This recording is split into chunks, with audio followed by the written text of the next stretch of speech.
Welcome everybody to Life on Track, where it's all about helping you get into the driver's seat of your own life. Not my life, not our guest life for today, your own life, personally and professionally.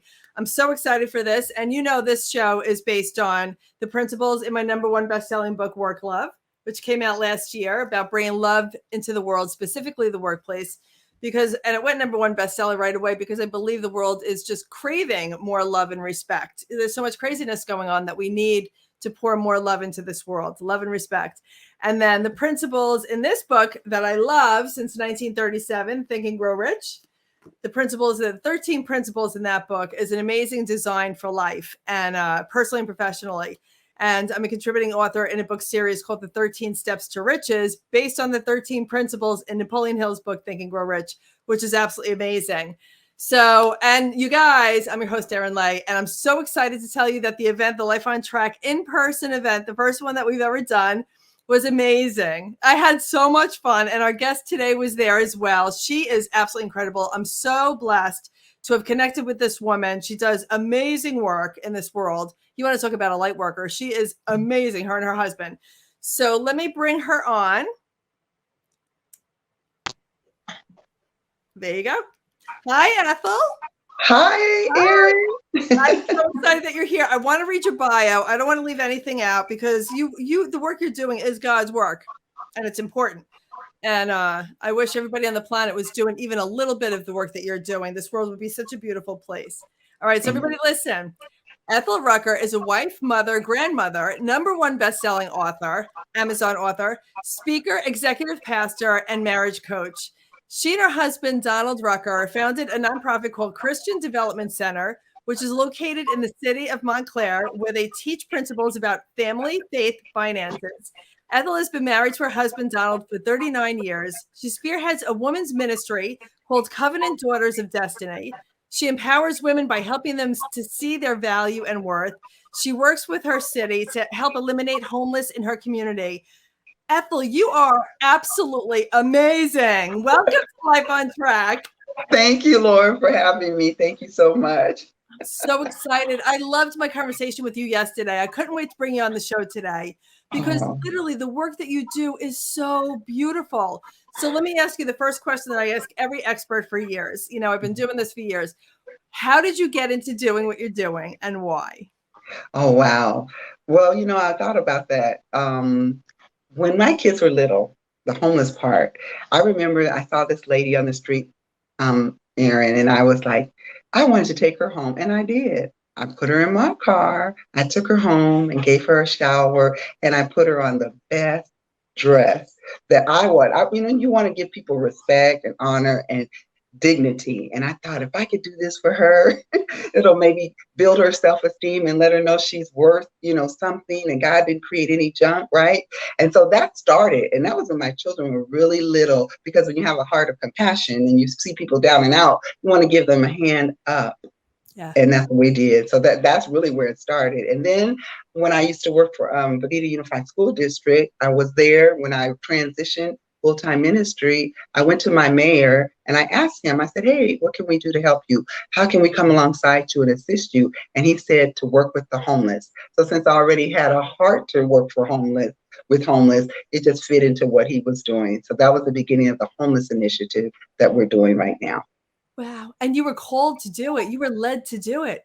Mm-hmm. It was literally put on your heart. I mean, it was no coincidence that you ran across that woman. It really was no coincidence. Everything is happening for a reason. So then how did you develop the Christian Development Center? Okay, my husband and I were sitting under our tutelage of Dr. Ivy Hilliard out of Houston, Texas, and his wife, Bridget. And he was sitting there listening to a sermon. And he wrote on a piece of paper, Christian Development Center. And he whispered in my ear, he said, this is the name of our ministry. And I was like, really? Because I was like, I grew up in church kind of by myself, as I told you, and I saw a lot of things. So I wasn't too happy when he said that we were going to have a ministry. But I went and I prayed about it, and I went to sleep that night. And in my dream, the scripture Isaiah 6 came up. I got up that morning, I opened the Bible, I read it, and it says, who shall go for us? Who can I send?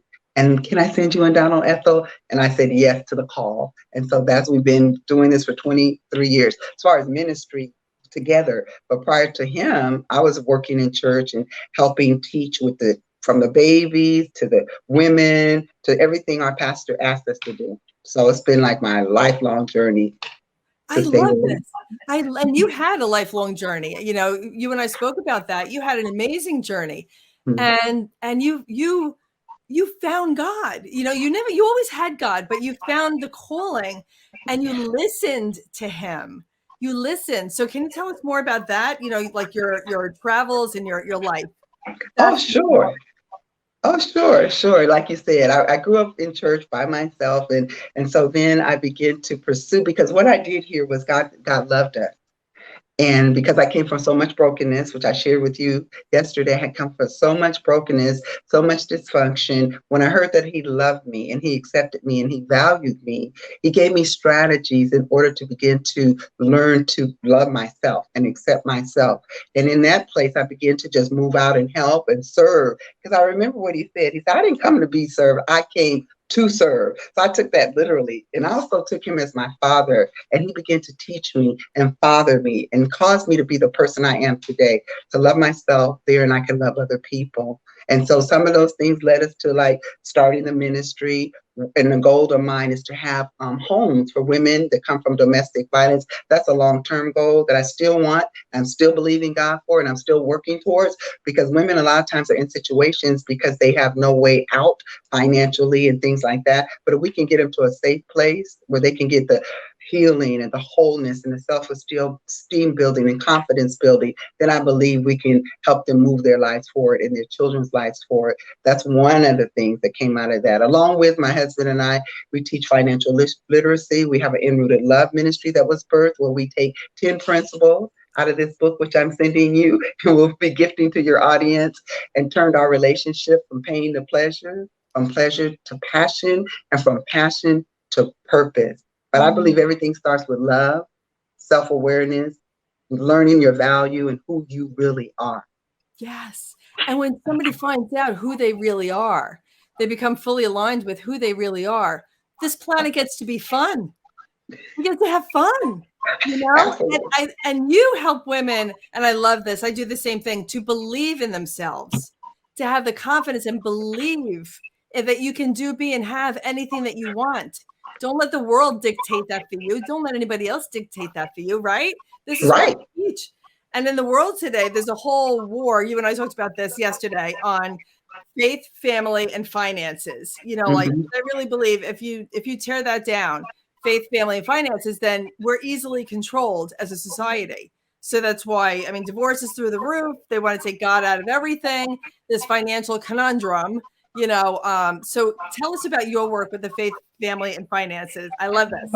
Okay, well, that's the calling that's on our life, because my husband and I came from extreme poverty, and then we learned the principles about tithing and giving to others. And so we practice those principles, and we believe you should have several streams of income coming in, but also several streams of income going out, because it's give and receive, it's reciprocal. So we teach that. We teach budgeting. We have helped single women in our ministry, mothers, to be able to save money, purchase homes, and things like that. So that's an area in which it's really his baby. And we also touch bases with our high school, because we realize that sometimes you don't know how credit works. You don't know how the money works in the real world. So we can get them at that 12 and up.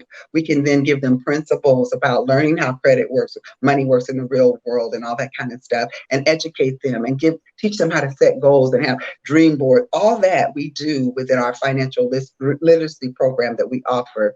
And then what was the other part that you wanted me to talk about? Faith, family, and Oh, finances.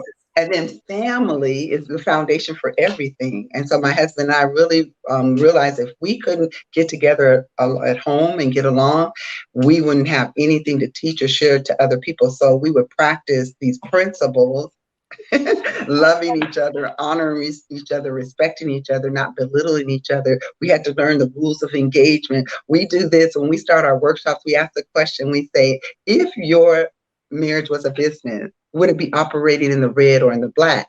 And we have to learn that there's a business, it's an investment part, and we're investing in one another. And we came up with rules and guidelines. When you have a business, you have to have policies, procedures, right? Guidelines, right? To run your business. The same way with a marriage. But a lot of people come in and thinking that I love him and he loves me, but they have no vision. They have no plan. They have no goals and no purpose, no policies and procedures to help govern this marriage. And so I keep showing this 10 principles in this book help to change our relationship from pain to pleasure, from pleasure to passion, from passion to purpose. Because we didn't have tools. And I believe a lot of people do start off loving each other, but they just don't have the tools and the skills in order to get along. And my faith, I learned to walk with God at an early age. And like I said, he embraced me and fathered me. And I began to take the principles of that Bible and apply them to my life. Because it's one thing to read them. It's another thing to implement them in your life and do them. And treat others the way you want to be treated. The golden rule. I say it all the time. Nobody is any better or worse than anybody else on this planet as long as you're following the golden rule. I agree. Nobody. I don't care who you are. Nobody is any better or any worse than anybody else as long as you follow the golden rule. And I love what you just said about the business model. Like family, having a marriage, you should have it like a business model with the procedures and I love that.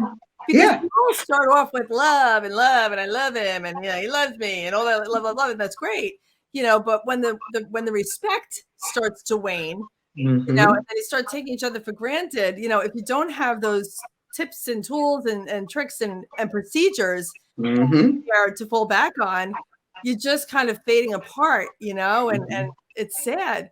And I love it teaching this. Go ahead. And the thing is, a lot of times people will put the rules in place and then they don't adhere to them. And I say, that's just like going to the doctor and the doctor say, take this medication, and you go home and don't take it.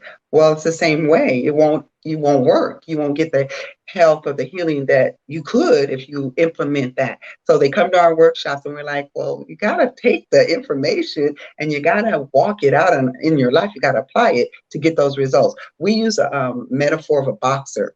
When boxers enter the ring, they touch gloves, right? Right. What are they doing? They're showing mutual respect. So in our workshops, when we're teaching our workshops, we show people how they have mutual respect. We talk about listening from the heart and not interrupting, waiting till the person finishes, not in your mind thinking about what I'm going to say to get back. We talk about temperament. We talk about how to be able to set your vision, how you come together and learn to get on the same page and operate truly from that business model. And we've seen a lot of success because people had never thought of it like that. It's just like, we just love each other, like you said. But no, we got to put some guidelines in place. For example, when my husband and I first got married, his mother thought that he could just call and ask for money. And he's like, I'm married now. So now I have to go and talk to my wife. What do you mean talk to your wife? Yes, we have to talk about this. We don't mind helping you, but we have to look at our budget, see if we can do it. And then see, that was a rule we came up with. And we also say, if we can't give it away, we don't lend it. So if someone asks us for money and we give it to them and they don't ever give it back, we keep our heart clear. Because if we can't give it away, we don't even lend it. So those kind of things, you have to come in agreement though. It can't be one person dominating the relationship and everybody's supposed to follow along. You have to hash it out, flesh it out, talk it out, and then come in agreement. And agree when you agree, then follow through on that. I love this. I absolutely love this. And, I love what you just said also. It can't be one person dominating it. Like, these are the rules. These are the boundaries. And you created boundaries with your mother-in-law. And I love that. And you have to in life. You have to create boundaries. So it can't be just one person creating the boundaries. Like, this is the way it goes. And because I said so. And there's a lot of that going on. A lot of domination in a relationship. And they think that that's the way it's supposed to be because they just came from generations of that. Can you speak into that? Can you speak about how they can break that, or how they can break that down and rebuild with just more respect? Okay. Well, I for example, when my husband and I got married, and the Lord began to teach me about submission, but He said it's mutual, and that's where the church has taught it really incorrectly. They taught it so men, because the Bible was taught with men, the influence of men. And that's the way things were back in the day. So they felt like the man is dominating the woman, the wife, and she has no voice. But as we get in the word, and as I got in the word, and my husband got in the word, we saw that God wanted us to reign and rule in life together. And so if I have something, say something, he listens to it and he submits to it. If he has an idea, we work together, we partner together, and that's how it really has to start. The mindset has to change. You have to understand what he meant and what his intent was, and that was for us to rule and reign in life together. No one to dominate one another. That was never ever his plan, ever. So that people have to renew their mind to that and understand that we are partners together. We are partners together, and that's how that mutual respect. Because he listens to me when I say things. We listen, and we plan for our business, right? And that's how that's how it works for us. He's not the big head honcho, and Ethel just does what he says. I have a voice. My ideas are good too, and we marry that, and that's how we are able to move our relationship forward. That is mutual respect and mutual submission. And submission is strength. Submission is strength. You know, you have to like a true gentleman. A true gentleman is the strongest man on the planet. You know, a true gentleman. You know, it's not that bravado, you know, kind of a thing. It's the true gentleman, submissive in a with the decency, common decency, and, you know, respect, like you're saying. I want to hear about the Covenant Daughters of Destiny. How did you come to create that? This is amazing. Oh, okay. Well, you know, a lot of people, like we were saying, that a lot of women don't know their worth and their value. And I learned that through the Bible, who I really was, that I'm fearfully and wonderfully made in the image of the Lord our God. He didn't create any junk. So they don't know their value. They don't know their worth. And even when we laugh, my husband and I, and say, God said the man needed help. So we're help. We have influence. We have power. And we just have to learn how to use it, not to manipulate, not to do any of that, but use it. We influence our children. We can influence in the business world. God has given us that innately. A lot of times we just don't know how to use it properly. But covenant daughters, those words, covenant, we're in a covenant with him. He's never going to stop loving us. It doesn't matter what we do. He's going to always love us. He's not going to ever break that covenant. We're his daughters. We serve him because we're daughters, not from a beat down, you know, woe is me. None of that. We're daughters. We're royalty. We're somebody. He said that in his word. So that causes you to hold your head up high, square your shoulders back, walk in any room knowing who you are, not arrogant, not prideful, but when you're confident in who you are and you know you belong to the King of Kings, the creator of heaven and earth, boy, he put a crown on our head and all that good stuff. He said, you're somebody. That's where covenant daughters, and then we have a destiny. Because we're in covenant with him, because we're his daughters, he has a destiny for us. And we just walk with him. He leads us. Like I came to New York, just got on a plane and came to New York, not even knowing, because he has a destiny for us and a purpose. And we will find that as we continue to walk with him. So that's how that came about. I love this. And there's a whole movement, Ethel, on, as you know, on raising women these days. You know, I'm on fire to empower women. I'm fired, especially female entrepreneurs. I know as a single mompreneur, you know, like it was very, very hard in the beginning, you know, as a single mom, raising kids, building a business, you know, greater than it's ever been because you had to. And women are now, we're coming together, and when women can come together and lift each other up, we are so powerful because we're multipliers. We're multipliers. What we take in, we multiply, and then we put it back out into the world tenfold, you know, and I love this conversation. How do you feel about this? I totally agree with you. I always say the same thing. If we could just come together across denominational lines, across race lines, across religious lines, across all those lines, and just lock our arms together, like you said, we are a force to be reckoned with, and lifting each other. I try to teach women, there's no reason for me to be jealous of Erin. God made us all unique. Right. And he had a purpose and plan. But when we come together, how much more powerful, and we bless each other, we build each other, we encourage each other, we empower, we strengthen. So much we can do together. Just getting us there, though, can be a challenge for women. It's just sometimes they just fight about stuff that's so petty and so small instead of complimenting each other and seeing when one sister goes up, we all go up. Yes. Yes. And I love talking about the difference between the creative lane and the competitive lane. When you're in the competitive lane, you're insecure, you're looking sideways, you're trying to be better than somebody else. You're not really focusing on your own God-given gifts and what you could do in this world. But when you're in the creative lane, it's so good. You're in the creative lane, and all of a sudden it's like you're just expanding your world, and you want everybody around you to expand their world, and you're lifting them up. There's no time for competition. I don't compete with anybody. And I feel sorry for people that compete with me. And I feel sorry for people that compete with you, because it's like they're taking time away from their creation of their world and themselves, But when you come together, there's a power also in a mastermind.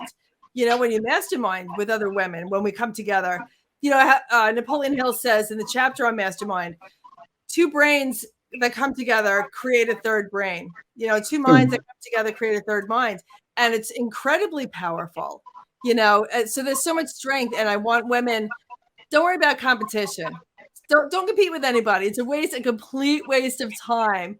And life gets to be so fun when you just get in your creative lane, you stay in your lane. I used to have that URL, stayinyourlane.com. Stay in your lane and just allow yourself to just create and have fun with it. Can you speak into that and the significance of mentors? Oh, yes, I really love that. And I love the fact that you said that. I love one of my favorite movies is called Secretariat. And I don't know if you've seen that movie. It's a horse movie. I love horse movies. Secretariat, you should watch it. And she has to fight through. Back in the day, the boys club didn't want her in. She pressed through.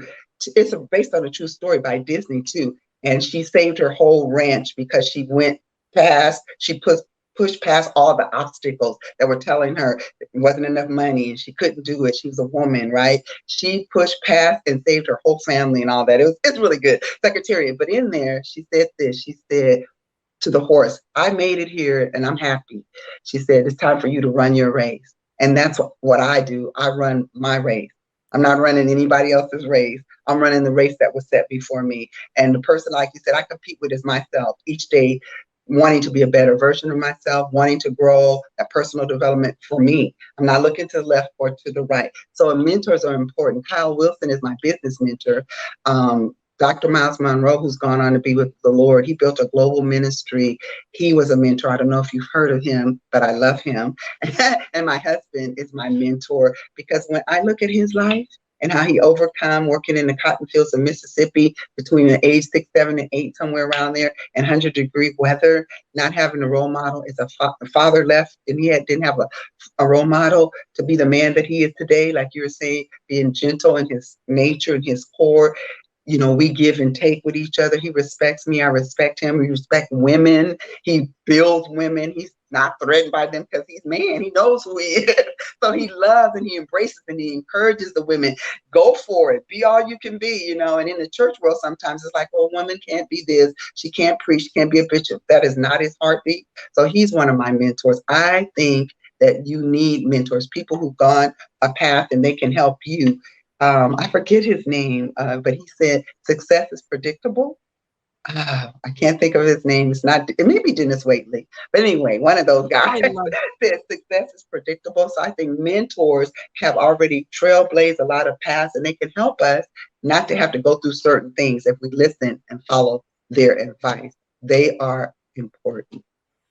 So true. And I love Dennis Waitley. He endorsed my book. Oh, cool. Down here's Dennis Waitley, and up here is Mark Victor Hansen. And I had the pleasure of meeting Dennis Waitley, and he's amazing. And it's so funny because the people who were my mentors in the 90s when I was sick, when I had the cancer and everything, like Mark Victor Hansen with Chicken Soup for the Soul, Sharon Lechter, when I was doing professional development, who co-authored the whole Rich Dad, Poor Dad series, John Gray, who wrote the book Men Are from Mars, Women Are from Venus, I'm hanging out with a lot of these people now. I'm sitting at the table. I'm going to sushi dinner with them now, and they were my mentors in the 90s, and now they're my friends, So life is so funny. And I belong to a mastermind. Eric Swanson, who you met, one of the speakers at my event when I did the book signing, he created the whole Habitude Warrior Mastermind. And he has a Habitude Warrior conference, and he has the book series also that I was signing. But I met so many amazing people that I'm friends with now that were my mentors. Life is so cool, when we let it be. When we let it be. Let it be. Like the Beatles sang about. Let it be. Right. Not force it. Give Not it to force God. it. Exactly. Just let it be. In flow. In flow. I agree. Nice I totally agree. Yeah. Nice and easy. You're so amazing. And and then life gets to be good, and like you and I were talking about yesterday, as long as you're following the golden rule, you're doing the right thing by your neighbor, you're respecting each other. I see souls in this world. I don't see color or like I don't see anything like that. I see souls, and I see a lot of light, and I stay focused on the light. You know what I mean? Like the good in this world, the good in people. And what we focus on expands, so I know you're on a mission to pour love into this world, and you're doing an amazing job. And as a woman, as a pastor, especially like you said, during a time when that was for the man, that was just for men. And it reminds me of one of my clients. This woman, I coached her. She had cancer, and this was many, many years ago. And I coached her through the breast cancer, and that was like for a year. And then she's a single mom, and then she wanted to start a trucking company. I didn't know. I never even drove a stick shift in my life, and she was in Colorado. But I knew how to get her from point A to point B to point C to get her to where she wanted to be. And the men in the industry tried to run her out. They were giving her a hard time. It was a trucking industry, it was like the men's club. And I wouldn't let it happen. And I was like, say this, say that, say this, say that. Yeah, but it was all about how you feel and how you show up. Like you got to show up fully confident, and you got to let all the talk just off you like a duck, like water off a duck. And to this day, she has a great trucking company in Colorado, and she wrote about it. She's now a contributing author in one of the book series that I'm in also, and she wrote about how I helped her with cancer and helped her with that also. But yeah, so we only let people drive us out or drive us away from our passion and our purpose if we allow it. We don't have to. Absolutely. Go ahead. No, I said absolutely. I was just agreeing with you. Absolutely. Yeah. We allow it if we allow it, like you said, and being in the religious sector, I'll say, even though I'm not religious, my husband's not religious. We believe in relationship and following the principles of the Bible, but we're not religious. But because of that, sometimes they have not wanted me to sit up in the pulpit because I was a woman. I'm like, I don't care. It doesn't define me where I sit. It's who I am. I know who I am. I didn't call me, because who would call themselves to something that they know is going to be a constant rejection from the men or whatever, right? And then women too. Women they have a problem with you being a pastor. They're like, you're a pastor or a bishop or whatever. And I'm like, God can use anybody. He used a mule. He can use anybody. Yeah. But they fight over those kind of things, and I just let them fight. And I just show up the way I show up and try to just show love to people and acceptance of people and look at them, like you said, from God's perspective and look for the good. And I do that. One of my mentors, a prayer mentor, Connie, Pastor Connie, she actually says, look for the good and praise it. And I make that a habit. I look for the good and praise it, because it's a lot too much negativity going on. We already know about that. Yeah. So let's focus on the good. Yes. And the more love, a little bit of love cancels out a lot of the darkness, a lot of the evil or the negativity, whatever you want to call it. A little bit of love cancels out a lot of that. So we should all be doing what we could do to pour a little bit of love into this, a lot of love into the world, but even if it's just a little bit every day, be intentional about complimenting somebody when you're in the supermarket or when you're online at Starbucks, or, somebody feels good after a compliment, and you feel good giving a compliment. Like you said, the praise goes a long way. And we love our men. We absolutely love our men. So I don't want anybody to think that this is, like it's far from a male bashing kind of a thing. You love your husband. You love your men. I have 2 boys that are 20 and 24. I love the men in my life. So many of my best friends are men, and they're amazing. So we love our men also. We're just trying to like really, really, really empower the women. You know, really, it's time. It's time Yeah. for women to feel empowered, and you're doing an amazing job. So, Thank give you. us some pearls of wisdom from Ethel. I was going to say some of my pearls of wisdom was to really, we're talking about women, but like you said, I always bring in that male perspective because I believe it's so needful in all of our lives.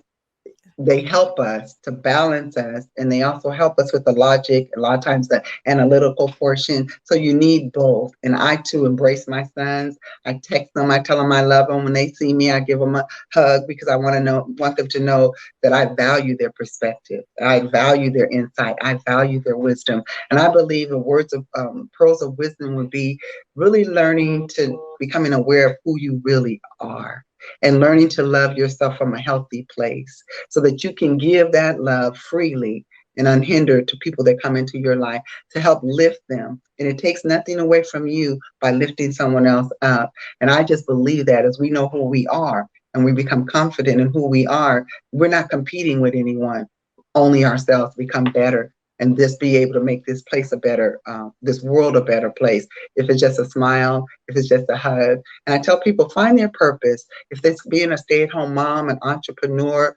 whatever, if you're doing happy, fulfilled doing that, do it. Yeah. Do that.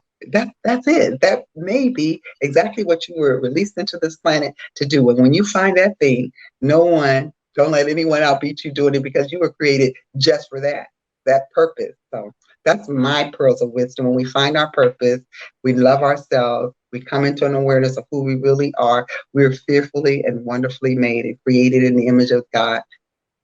We're unstoppable.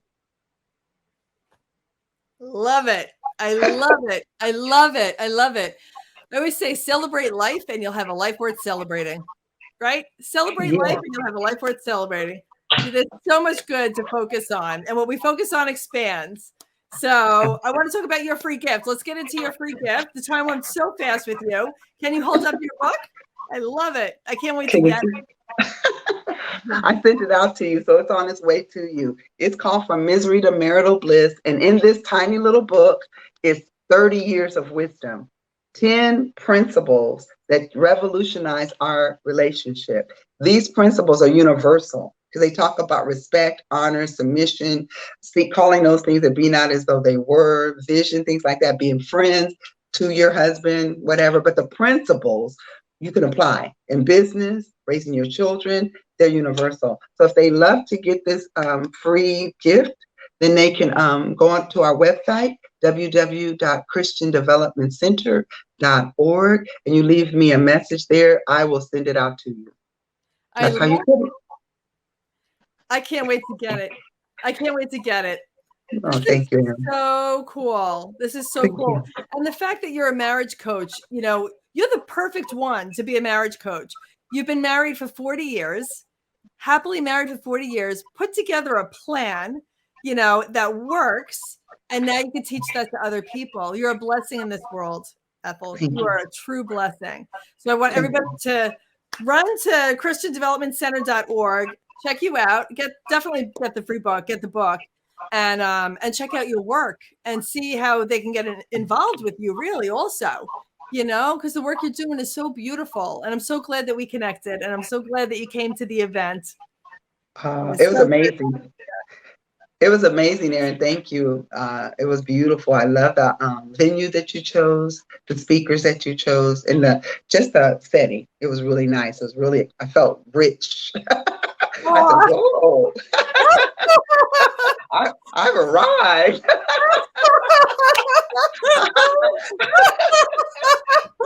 Oh, you're so funny. I loved it. I love meeting new people. I love meeting new people from all walks of life. I just love people, right? Right, right. Like you. Mhm. It is beautiful. It's the Westbury Manor. It is beautiful, and the food was delicious. And you received an email from Mitzi Purdue, and Mhm. Mitzi was there, so you got to meet her for the first time. I love Mitzi. I was interviewed. I was introduced to her 2 years ago, and she and I became fast friends. And she's just an amazing woman. So it was so great to have her there. And I'm glad that you guys got to spend time also. Her fight against human trafficking is just incredible. 81 years old and was flown to the Ukraine from a general in a war zone. I'm like, who does that? And she's 81 Right. and did it. I love her. Amazing.